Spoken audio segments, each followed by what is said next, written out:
Mais c'est une joie d'être de retour ici. Parmi vous, j'ai été ému par votre louange ce matin. C'est une... Comme disait quelqu'un, on n'aurait pas... Juste comme ça disait, on aurait pensé que les anges sont parmi nous. J'avais la même pensée. Mais c'est le temps d'aller à la parole. Amen. Tout va bien pour nous. Nous vivons dans la même maison depuis 1900.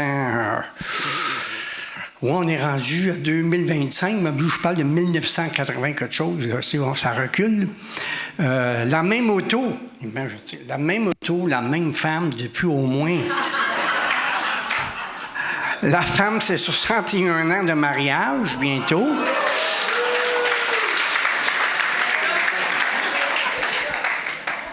Alors, ma bien-aimée est là. Et ensuite de ça, bien, la même auto depuis quoi? Long. C'est une 2011. Hein? Elle n'a jamais fait fausse route. Et puis, juste pour rectifier, ce matin, je n'ai pas pris le traversier pour venir ici. On a pris le tunnel. On retourne par le traversier. Voilà. Mais ce matin, je veux vous parler de quelque chose de particulier. Je fais aussi des recherches présentement sur les personnages de la Bible. Vous en avez un, vous avez lu dans Hébreu, les héros de la foi. Je dirais pas que celui que j'ai choisi, c'est un héros dans la foi, parce que son nom n'est pas dans la liste.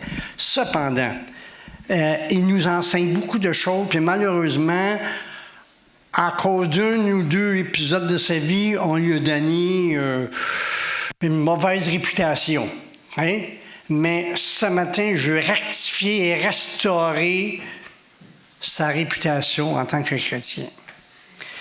Il s'agit, on l'appelle en anglais Doubting Thomas, Thomas. Et lorsqu'on rencontre quelqu'un qui manque de foi, on dit « c'est un Thomas, c'est un Thomas ». Alors Thomas n'a pas une trop bonne réputation. Cependant, on va étudier son histoire, son parcours. J'ai quelque chose de bon à vous dire de Thomas. Il est devenu un de mes meilleurs amis. Pourquoi? Parce que Thomas est une personne comme vous et moi. C'est pas un homme parfait, mais c'est un homme qui aimait Dieu et qui aimait Jésus de tout son cœur. C'est pas évident dans quelques versets qu'on prend au hasard et puis qu'on lit le nom de Thomas, puis on pense que c'est un incrédule et tout cela. Mais j'aimerais qu'on lise un petit peu une partie de sa réputation. L'Évangile de Jean fait 3 allusions à Thomas pendant plusieurs versets. D'ailleurs, une des références que je vais vous lire, c'est dans Jean, le 20e chapitre.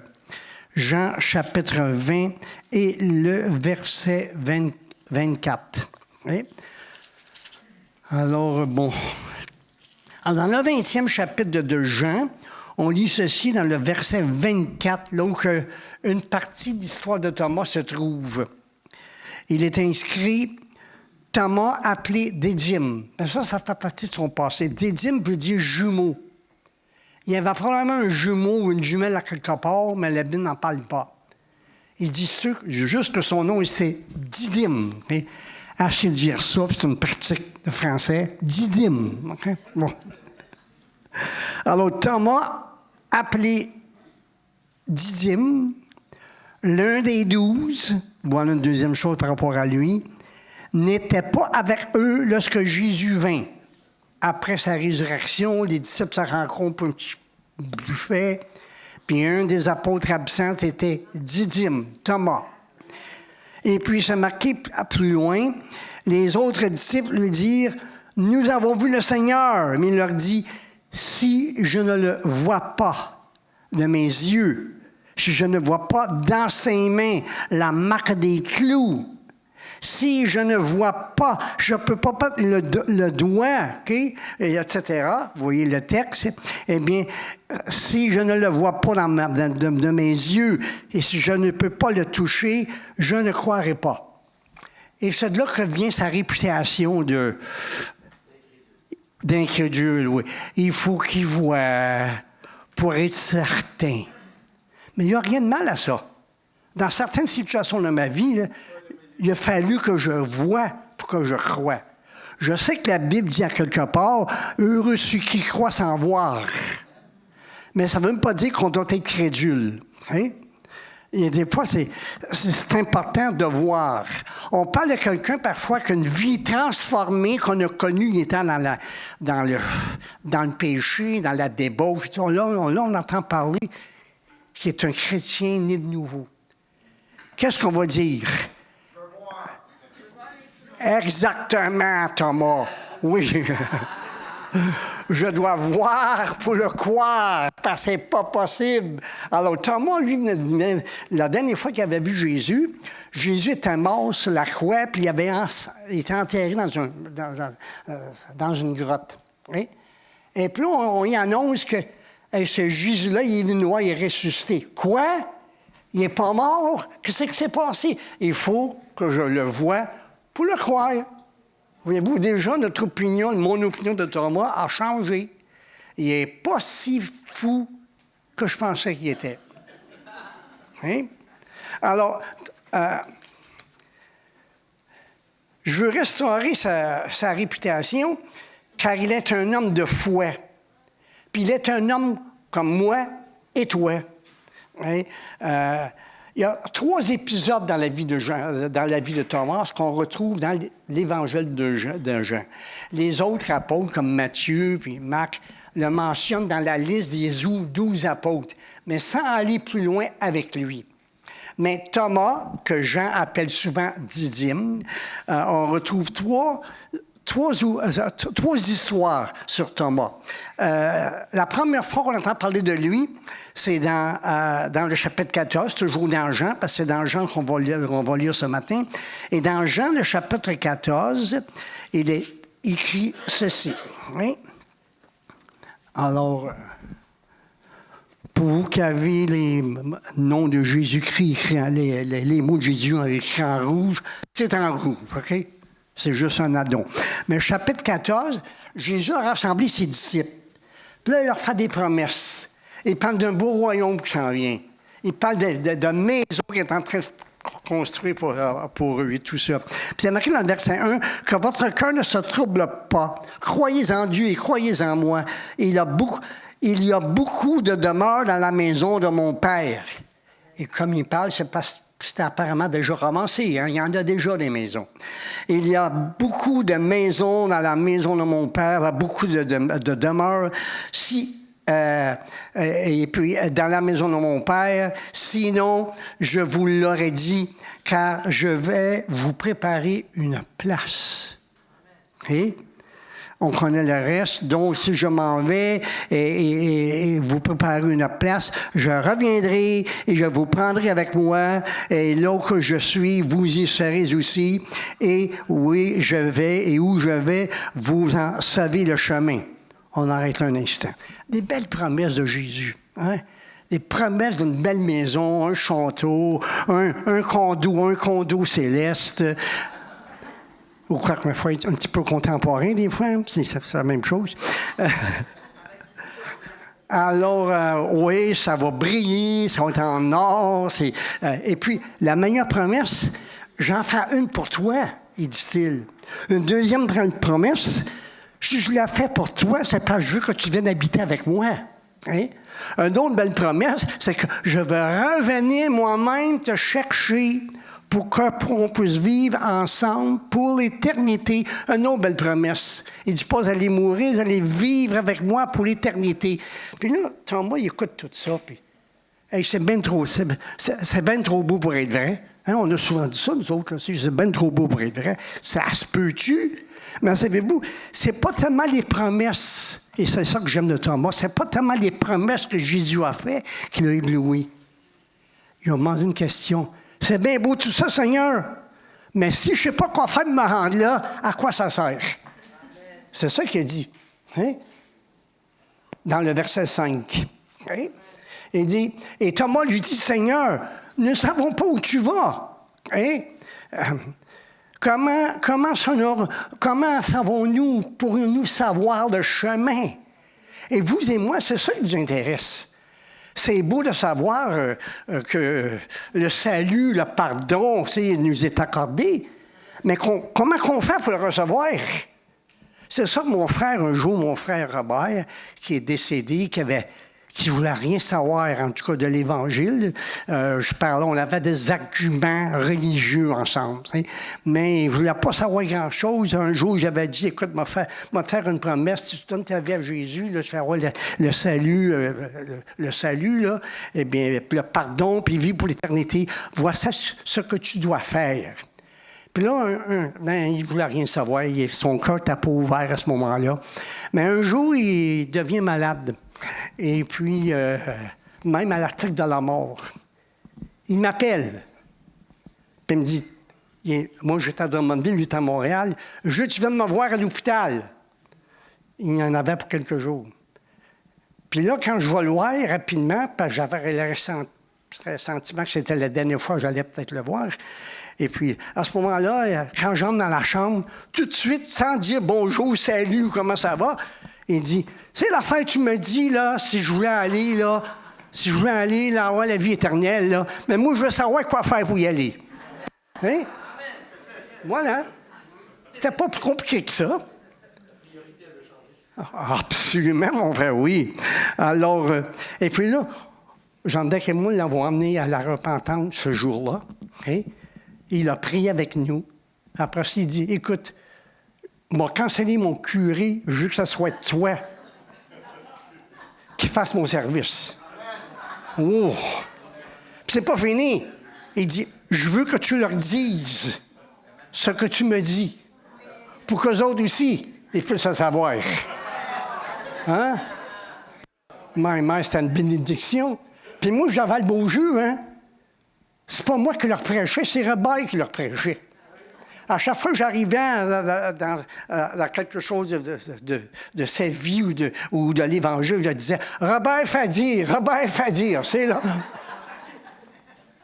Ils ont pris ça plus comme du cash parce que Robert l'a dit, que Simon l'avait dit.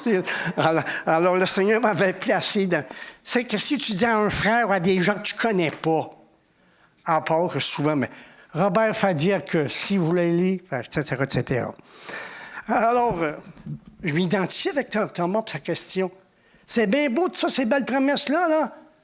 Oui, je le vois, les rues pavées en or, puis les condos célestes, et puis ça reconnaît la bonne bouffe qu'on va avoir en haut. Mais, que dois-je faire pour y aller? Je ne connais pas le chemin. Le Seigneur dit, oui, c'est là qu'il répond à ces phrases célèbres. Jésus dit, oui, si tu connais le Père, je suis le chemin, je suis la vérité et je suis la vie. Les trois choses. Ça répondait à la question de Thomas, parce que je suis le chemin. C'est ça que Thomas va demander, je veux connaître le chemin pour y aller. C'est moi, tu passes par moi, je suis le chemin. Ah, OK, Seigneur. Bon, c'est ça qu'on dit souvent à ceux qui veulent connaître Jésus. Jésus est le seul chemin pour aller à la vie éternelle. Point numéro 1. Point numéro 2, je suis la vérité.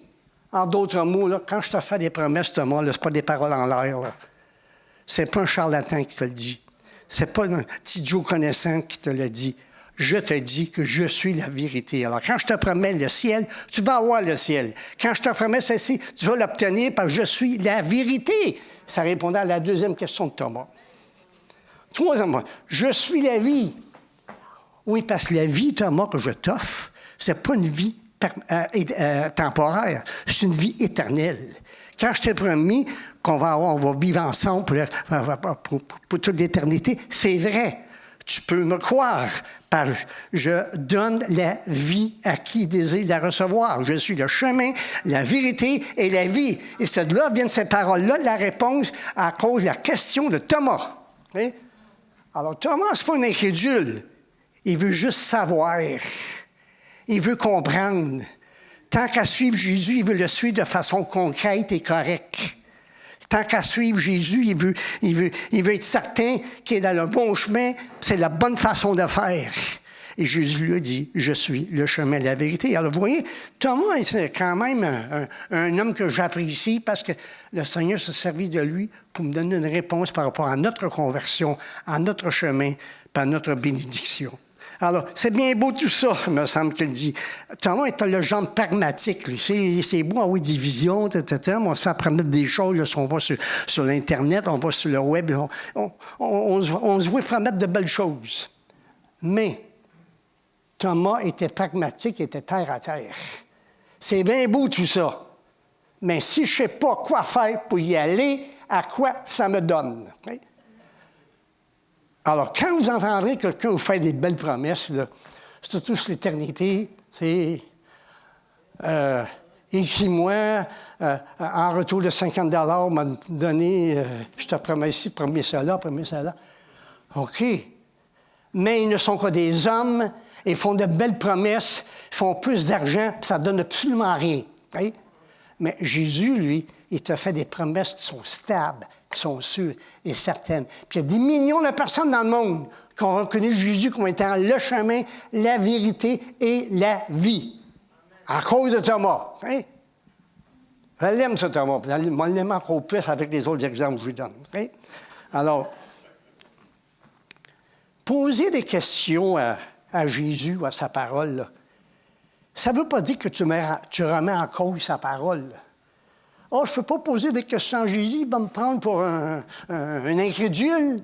Il va me prendre comme quelqu'un qui essaie de chercher à le prendre à sa parole. Là. Je ne peux pas lui poser des questions, il va me revirer de bord comme il fait pour les pharisiens.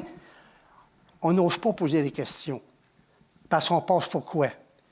Quelqu'un qui n'est pas sincère, qui n'est pas sérieux. Je ne peux pas poser cette question-là à des pasteurs parce qu'ils vont me dire, écoute, tu n'es pas bien avancé dans la foi. Je ne veux pas me dire des questions de même dans un groupe de prière parce qu'ils vont penser que je suis incrédule. Pas dans toutes ces affaires-là. Je ne veux pas poser des questions. Et parce que tu ne poses pas des questions, tu n'as pas de réponse. Pas compliqué, hein?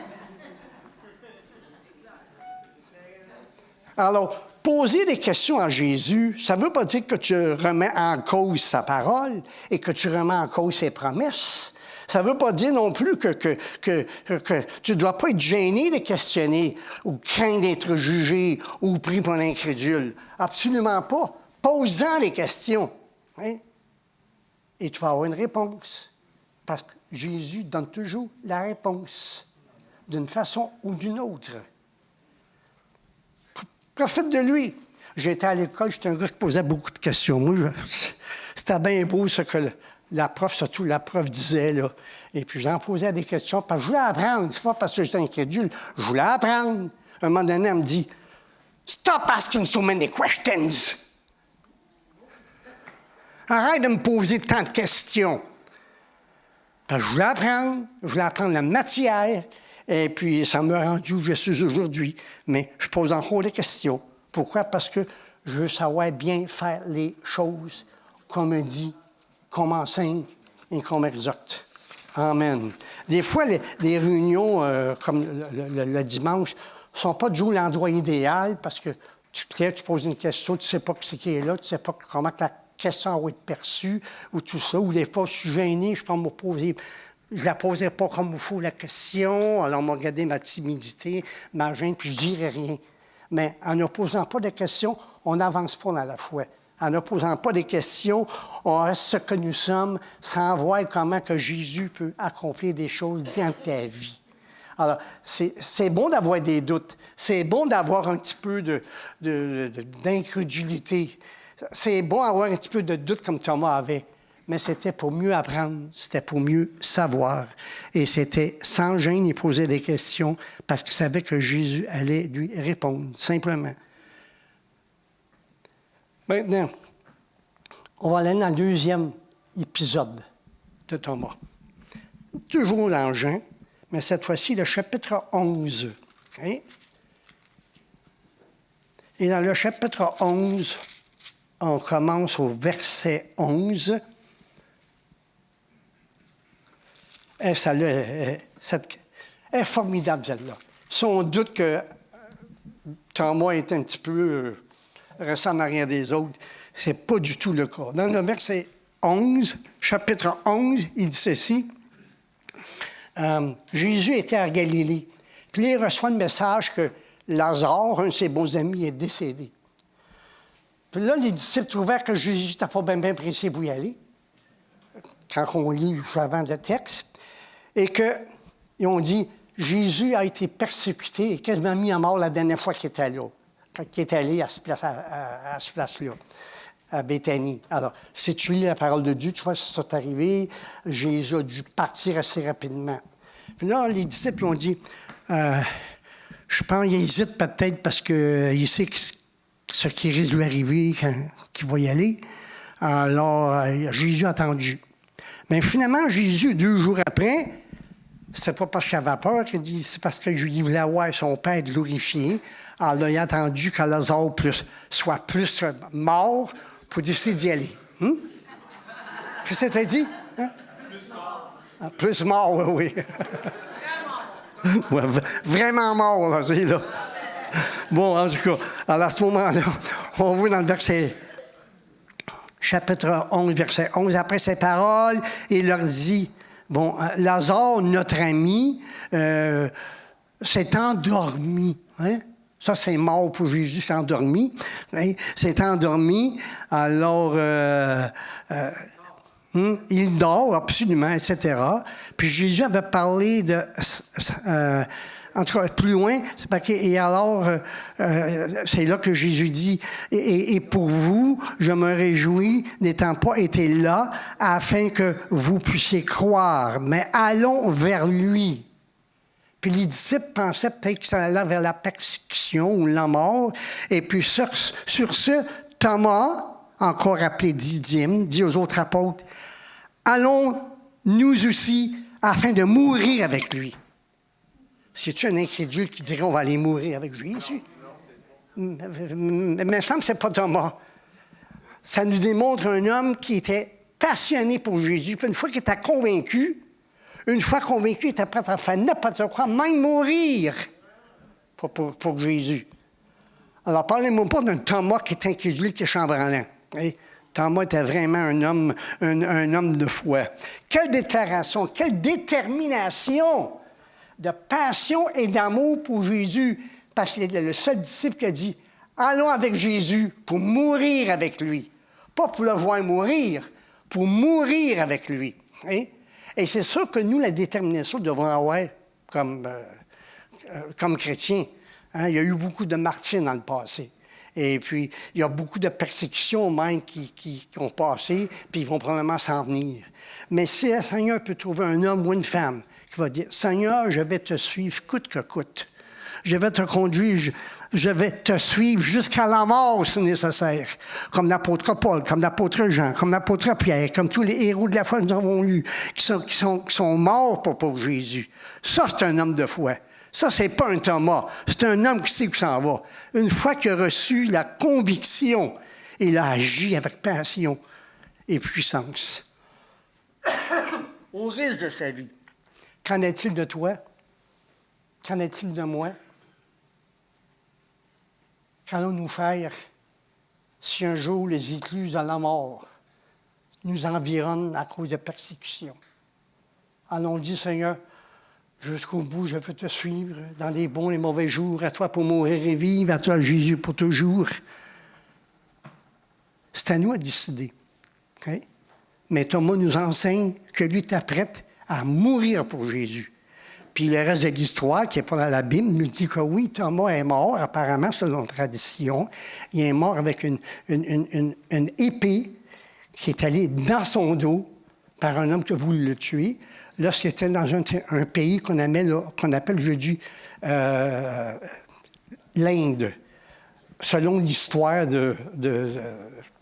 des commentaires et de ceux qui ont emmené des nouvelles depuis ce temps-là, des informations depuis ce temps-là, Thomas, après la plénitude de l'esprit dans la chambre haute, est devenu missionnaire, mais pas en Israël, en Palestine, comme les autres disciples. Il est allé en Syrie, il est allé dans un pays qu'on appelle aujourd'hui l'Iran, puis il est allé en Inde. Puis il est mort pour sa foi, parce que j'irai jusqu'au bout, malgré les risques. On parle d'un homme qui est solide, d'un homme qui est sincère. Troisième partage sur Jean. 20e chapitre.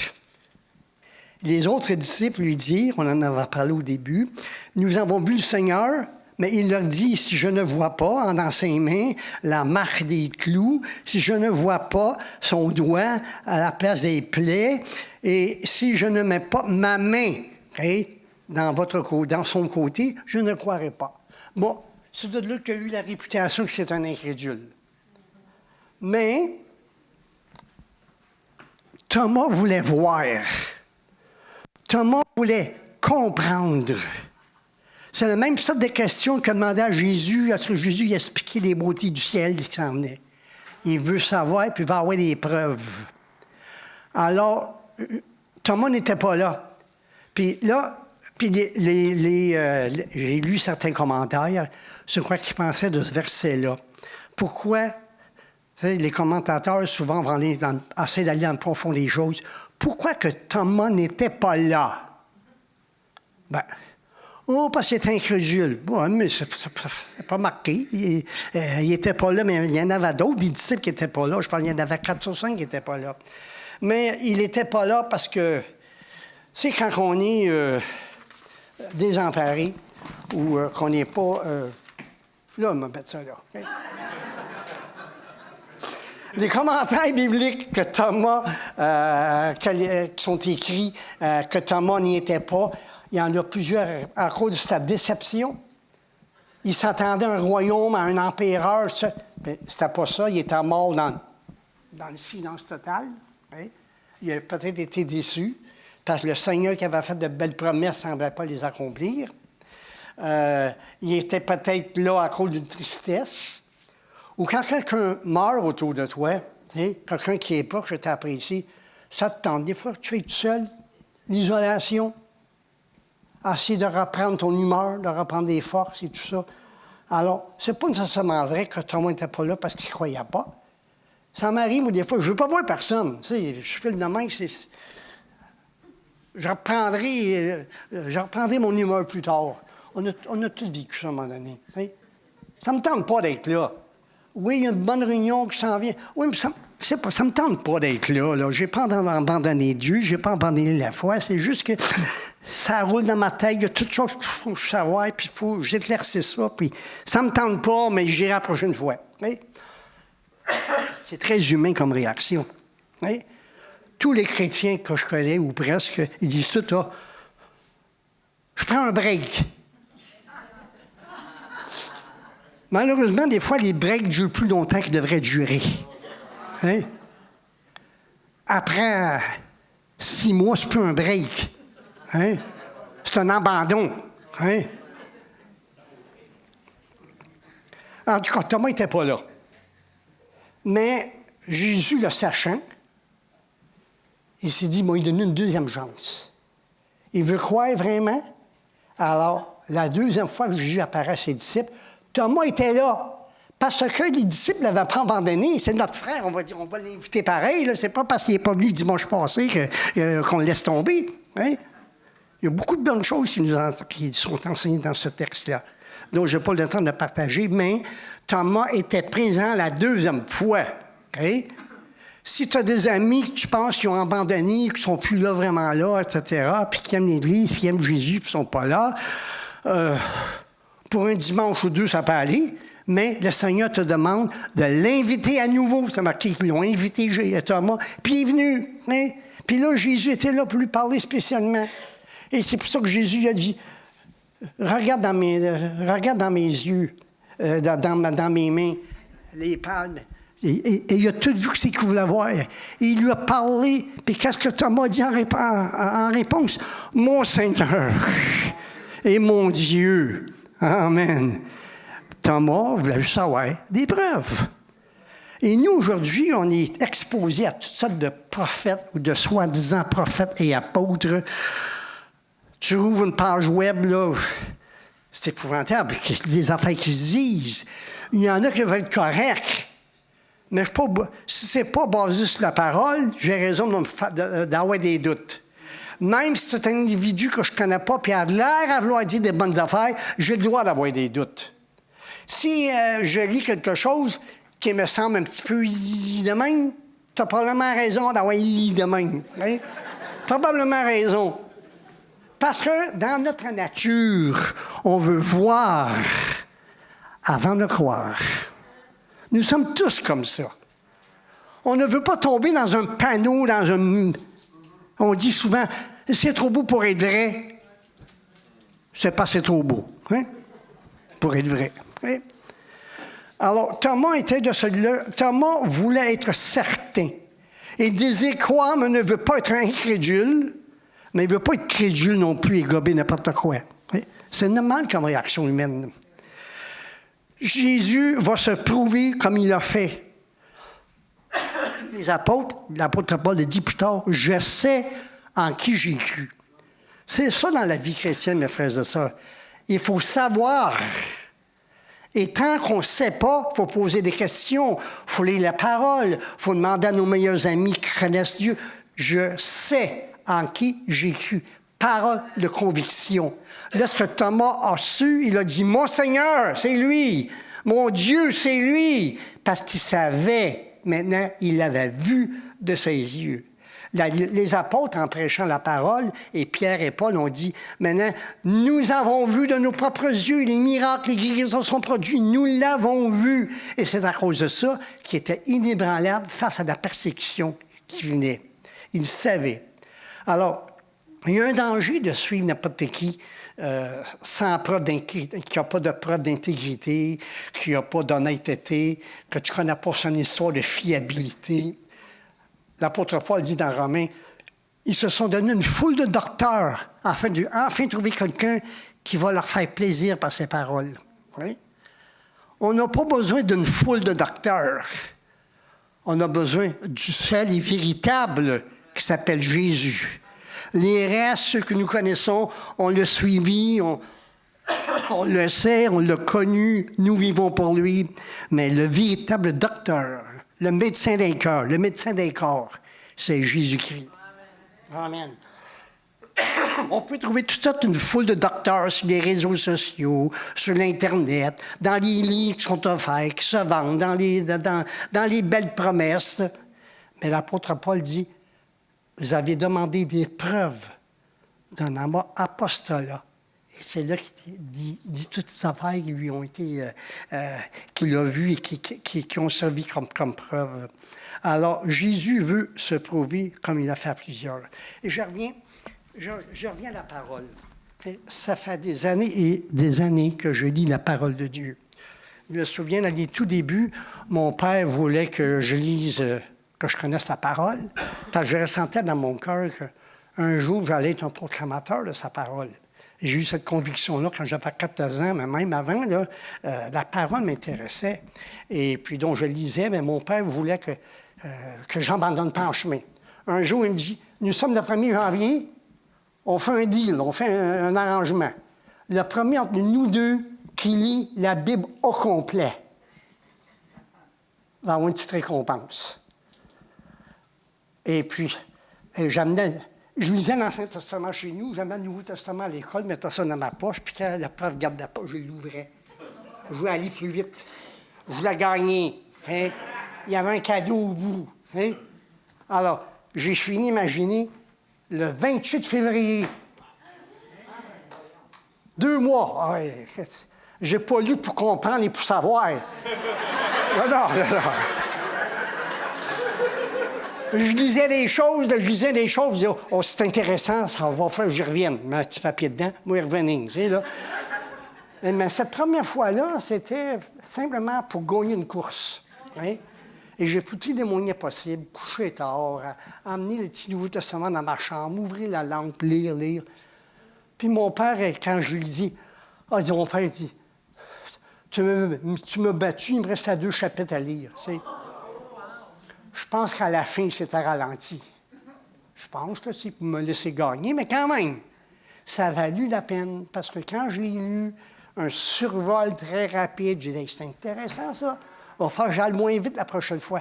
Je suis allé moins vite, la 3e fois encore moins vite, La 4e fois, je voulais savoir tous les versets, je voulais les étudier, les méditer, et ça grandit mon amour pour la parole de Dieu jusqu'au point que j'ai commencé à le prêcher dans des messages publics à l'âge de 16 ans. Hein? Même, je pense que c'était à 14 ans, mais disons à 16 ans de façon régulière. Alors, et la parole m'a vivement touché. Il y a une expression dans la Bible qui eurent le cœur vivement touché. On voit, par exemple, dans Actes des Apôtres, chapitre 2, versets 37 et 38, que lorsque le Saint-Esprit est descendu sur eux, toute la foule autour, ils ont entendu le message de Pierre qui leur disait « Repentez-vous et portez des signes dignes de repentance. » Et là, ça marquait qu'ils eurent leur cœur vivement touché. Puis ils ont fait pour l'apôtre Paul que Thomas a fait. Ils eurent leur cœur vivement touché au point de demander, comme Thomas l'a fait, hein, que devons-nous faire pour échapper à la perdition puis aller dans le paradis? Que devons-nous faire? Ils eurent leur cœur vivement touché. Lorsque il y a des histoires dans l'Ancien Testament, je ne vous raconterai pas, mais des personnages comme, par exemple, Josias, le roi. Hein? Il est venu sur le trône après plusieurs années de débaucherie, d'idolâtrie dans la vie du peuple. Et puis un jour, il a eu à cœur de nettoyer le temple pour voir qui qui avait été négligé. Et alors, ce serviteur, il dit « On a trouvé ce rouleau-là dans la temple, la poussière s'est ramassée. » Et puis, quand Josias, j'ai dit ça, mais c'était la parole de Dieu telle qu'elle existait dans ce temps-là. Et puis, lorsqu'il a lu ça, il a commencé à pleurer. Il a eu le cœur vivement touché. Parce que ce qui était écrit là, et ce que son peuple vivait, c'était pas la même affaire. Il y a eu un réveil dans le pays à cause du roi Josias. On parle souvent de David, Ézéchias et d'autres, mais pour moi, Josias, c'était mon préféré parce qu'il était jeune en plus. Il n'a pas attendu d'avoir 60 ans. Il a commencé, je pense, à 14 ou 15 ans. Il faut que mon peuple revienne à ce que c'est supposé être. Et c'est comme ça qu'il y a eu un réveil. Il faisait tout réveil ne dure qu'un temps. Et puis à ce moment-là, bien, les années ont passé, le peuple est emmené en captivité. Et Esdras fait partie de ceux qui sont revenus de la captivité. Et Esdras est un scribe, il avait probablement déjà écrit la Bible, la portion de la Bible de leur temps, et puis tout ça. Puis là, bien, Esdras s'est demandé pour lire sur un lutrin ce qu'il était en train de lire dans le rouleau. Et lorsque le peuple a entendu ce qui se passait et ce que Esdras lisait, ça m'a fait dire le cœur vivement touché, puis ils ont commencé à pleurer parce qu'ils ont vu que ce qui était écrit dans le rouleau et ce qu'eux vivaient n'était pas la même chose. Alors, quand tu reviens en contact avec la parole de Dieu, il y a toujours une émotion qui se dégage. Les disciples d'Emmaüs, ils reviennent du jour de la résurrection, croyant... Lève, OK, merci. Alors, les disciples d'Emmaüs, lorsqu'ils ont su qu'ils parlaient en chemin en retournant chez Jésus, la résurrection avait eu lieu, mais ils ne savaient pas. Et puis, Jésus se joint à eux. Puis là, bien, ils ne savent même pas que c'est Jésus, parce que tellement préoccupés par ce qui se passe, les mauvaises nouvelles, qu'ils n'ont même pas reconnu Jésus. Et souvent, c'est comme ça dans la vie, préoccupé par toutes sortes d'affaires. Jésus est à côté de toi, puis tu ne sais même pas. Tu t'en aperçois même pas. Tu viens à l'église, tu es distrait, tout ça, puis tu ne sais pas que Jésus est présent et veut faire quelque chose pour toi. En tout cas, c'est ça que tu avais eux autres. Jésus commence à leur parler de sa vie, des apôtres, c'est-à-dire des prophètes, et jusqu'au jour de sa crucifixion. Ils n'ont pas compris. C'est seulement lorsqu'ils l'ont invité dans leur maison que là, ils ont réalisé, lorsqu'ils ont pris la communion, ils ont vu le vrai Jésus. Et puis on dit, notre cœur ne brûlait-il pas lorsqu'il nous parlait? Leur cœur était touché, Jésus leur parlait, mais ils ne savaient même pas que c'était lui. Alors je te demande la question ce matin, avant la clôture. Quand ton cœur a-t-il été ému ou touché, ou le cœur brûlant pour Jésus la dernière fois? Ton cœur a-t-il été brûlant ce matin dans la louange? Mon cœur à moi l'a été. Oui. Puis nous étions dans un environnement de présence du Seigneur inhabituel.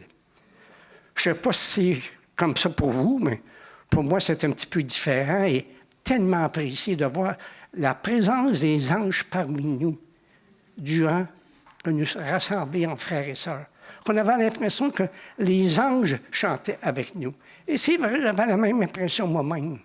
Nos cœurs doivent brûler en la présence de Jésus. Puis si tu n'as pas brûlé pour lui ces derniers temps, là, je t'invite de revenir à lui, de lui faire confiance, de lui poser des questions si tu veux, comme « Pourquoi, Seigneur, moi, je n'ai rien ressenti, et puis les autres ont ressenti de quoi? » Examine ton cœur.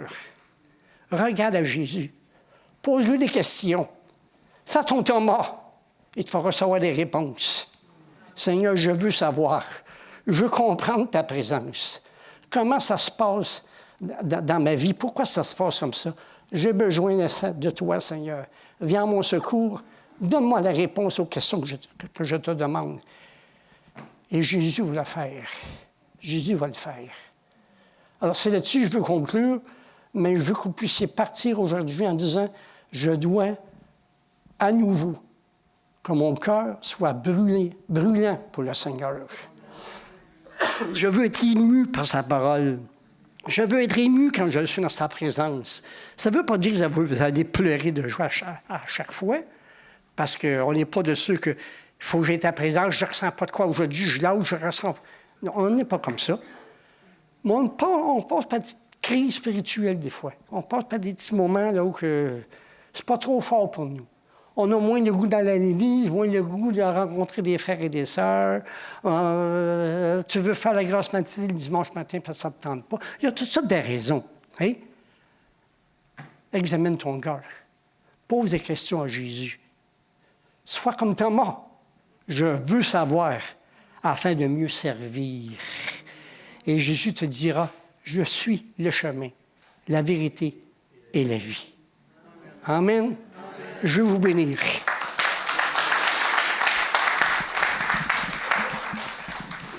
Seigneur, nous voici réunis en ta présence. Plusieurs l'ont peut-être ressenti plus que d'autres. Alléluia. Seigneur, nous voici comme un seul peuple réuni en ta présence. Sûrement quelques-uns l'ont ressenti plus que d'autres, Seigneur, mais néanmoins, c'est la joie d'être là dans ton lieu, afin que tu puisses nous parler et nous diriger. Seigneur, je te prie par chacune de ces personnes ici, néanmoins le cheminement du passé et du présent, sans tenir compte, Seigneur, de ce qu'ils ont fait ou pas fait, ou négligé. Seigneur, je viens intercéder pour eux, afin qu'ils puissent à nouveau être rencontrés par ta parole, par tes promesses et par ta présence. Viens les rencontrer dans les besoins. Viens me rencontrer dans mes besoins, Seigneur. Donne-moi la conviction que tu es encore là, que tu es le chemin, que tu es la vérité, que tu es la vie et que tu es mon Seigneur, que tu es mon Dieu, tu es mon Sauveur et le Tout-Puissant. Seigneur, je remets toi à tes pieds parce que je sais que tu es là. Seigneur, je te remercie de t'avoir connu jusqu'à maintenant pour la révélation que tu m'as donnée, pour ta présence qui m'a accompagné tous les jours de ma vie. Seigneur, je ne veux pas la perdre, je veux la garder. Émeus-moi encore par ta parole. Émotionne-moi encore sur la lecture de ta parole, à l'écoute de ta parole, que nos cœurs soient changés et transformés. Je te prie pour chacun des personnes ici, Seigneur, que cette parole n'aurait pas été en vain, mais a touché quelque chose dans leur vie, leur cœur, afin qu'ils puissent reconnaître que tu es le chemin, que tu es la voie, que tu es celui qui veut le mieux pour nous. Alors, on t'offre nos vies, fais-en ce que tu veux. Seigneur, je te rends gloire et grâce de te connaître et je te prie, Seigneur, que tous nos doutes, comme ceux de Thomas, deviennent, Seigneur, des interrogations pour mieux te connaître, mieux te servir et mieux te servir. Et avec la connaissance que nous recevrons de toi, nous pourrons dire, je sais en qui j'ai cru. Et c'est en toi que j'ai cru et je continuerai à croire, Seigneur. En ton nom, merci. Merci.